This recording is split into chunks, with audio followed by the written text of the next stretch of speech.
Hello there, Star Wars fans. Today we're going to take a look at the Revenge of the Sith novelization, as it takes us inside the mind of Anakin Skywalker after being denied the rank of Master. It gives us much more than the movie, really takes us in, gives us a deep dive into what Anakin is thinking as he enters the Council, thinks he's going to be a Master, and then in his mind makes direct threats to Windu. It's crazy. It gives us a true look at his relationship with Windu. So stay tuned. I loved reading this, and I'm excited to bring it to all of you. Before we do, please do hit the like button, leave a comment, subscribe. It really helps out a ton, just doing those simple free steps. So if you enjoy the content, thank you a ton, and let's get into why you're all here. The Revenge of the Sith novelization, Anakin Skywalker's true thoughts. We're going to start as Anakin walks into the Council, and we're going to end as the Council meeting is adjourned. So sit back, enjoy, and thanks for watching. By the time the doors to the Jedi Council chamber finally swung open, Anakin was already angry.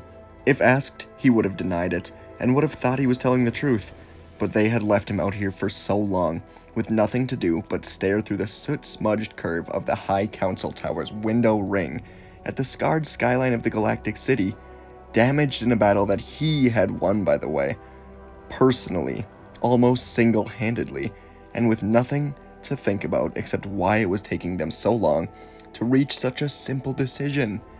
Angry? Not at all. He was sure he wasn't angry. He kept telling himself he wasn't angry, and he made himself believe it. Anakin walked into the council chamber, head lowered in a show of humility and respect. But down inside of him, down around the nuclear shielding that banked his heart, he was hiding. It wasn't anger he was hiding. His anger was only camouflage. Behind his anger hid the dragon. He remembered too well the first time he entered this chamber, and the first time he had stood within a ring of Jedi Masters gathered to sit in judgment upon his fate. He remembered how Yoda's green stare had seen into his heart, and seen the cold, warm dread eating away at him, no matter how hard he tried to deny it. The awful fear he'd thought he might never see his mother again. He couldn't let them see what that had grown into now. He moved slowly into the center of the circle of brown-toned carpet and turned toward the Supreme members. Yoda was unreadable as always, his rumpled features composed in a mask of serene contemplation. Mace Windu, though, could not have been more carved from stone. Ghost images of Ki-Adi-Mundi and Plo Koon hovered a centimeter above their council seats, maintained by the seat's holosphere projectors. Asian Kolar sat alone between the empty chairs belonging to Shakti and Stas Ali. Obi-Wan sat in a chair that had once belonged to Oppo Rancis, looking rather pensive, even worried. Anakin Skywalker. Mace Windu's tone was so severe that the dragon inside Anakin coiled. The Council has decided to comply with Chancellor Palpatine's directive and with the instructions of the Senate that give him unprecedented authority to command this council. You are hereby granted a seat at the High Council of the Jedi as the Chancellor's personal representative. Anakin stood very still for a long moment, until he could be absolutely sure what he heard was what he thought he heard. Palpatine had been right. He seemed to be right about a lot of things these days. In fact, now that Anakin came to think of it, he couldn't remember a single instance in which the Supreme Chancellor had been wrong.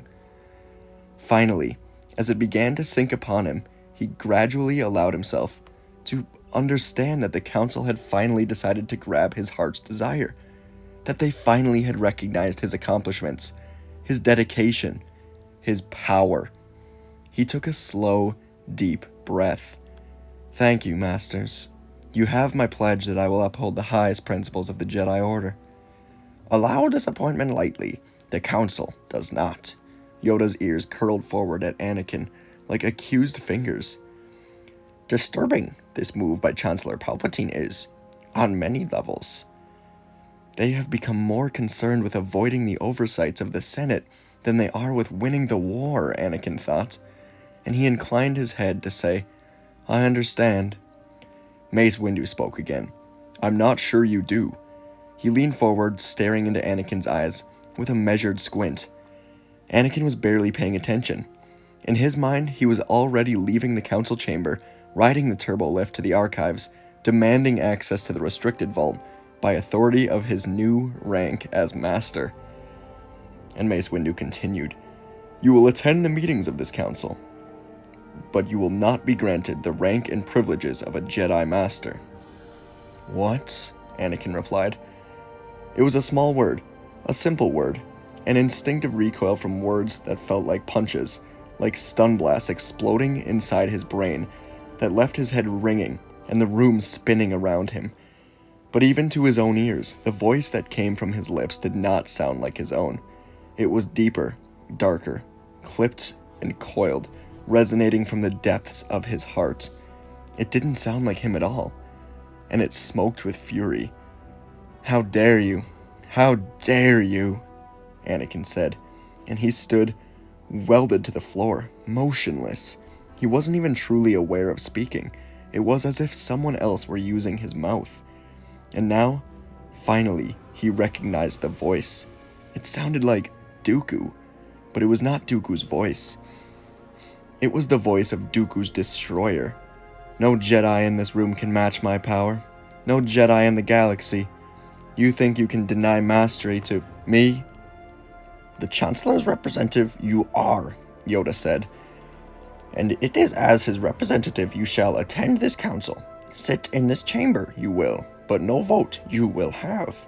The Chancellor's views you shall present, his wishes, his ideas and directives, not your own." Up from the depths of his furnace heart came an answer so far transcending fury that it sounded cold as interstellar space.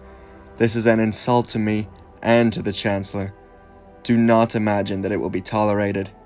Mace Windu's eyes were as cold as the voice from Anakin's mouth. "Take a seat, young Skywalker." Anakin matched his stare, and thoughts he never thought he would have emerged. "Perhaps I'll take yours." His own voice inside his head had a hot black fire that smoked from the depths of his furnace heart. "You think you can stop me from saving my love? You think you can make me watch her die? Go ahead and vapod this, you Anakin," Obi-Wan said softly, and he gestured to an empty seat beside him. "Please," he said. Anakin hadn't actually said those things to Windu, but he'd wanted to. He'd felt them. He wanted to take his seat right here, right now. Wanted to prove that he belonged as a Jedi Master. And something in Obi-Wan's gentle voice, in his simple, straightforward request, sent his anger slinking off, ashamed.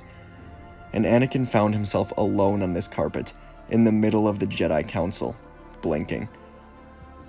He suddenly felt very young, very foolish. "Forgive me, Masters."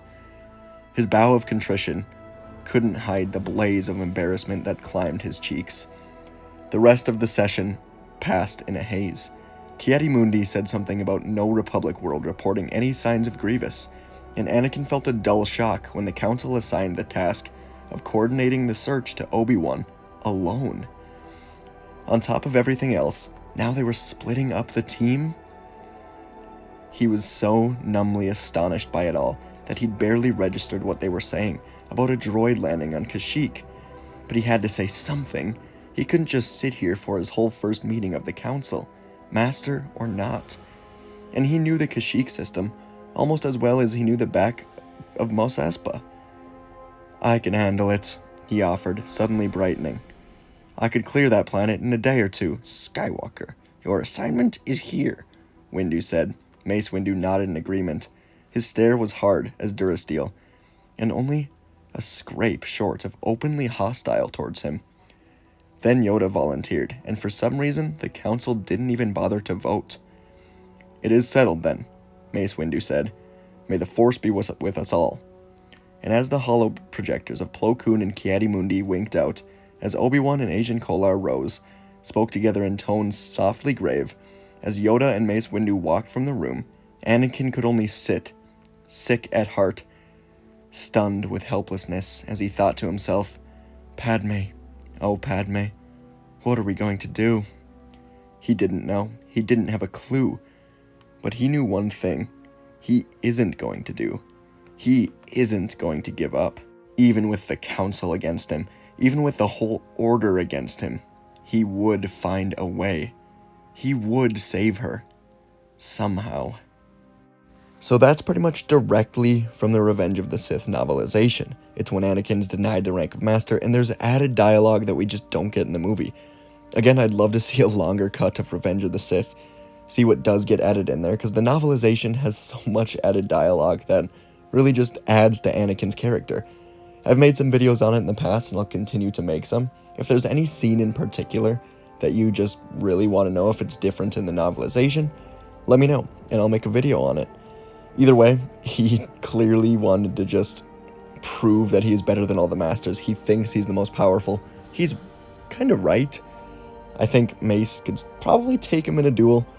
If I had to rank duelists in the Clone Wars, or at least at the end of the Clone Wars, I would probably go Windu 1, Palpatine 2, Yoda 3, Dooku 4, no, Anakin 4, Dooku 5 at the end. Let me know, Obi-Wan 6, I suppose, but either way, that's probably what I'd do. Anyways, yeah, hope you enjoyed. This was Anakin's view. He wanted to take Windu's seat, wanted to almost kill him. Vape had this. Anyways, enjoy your day, and I'll see you in the next video.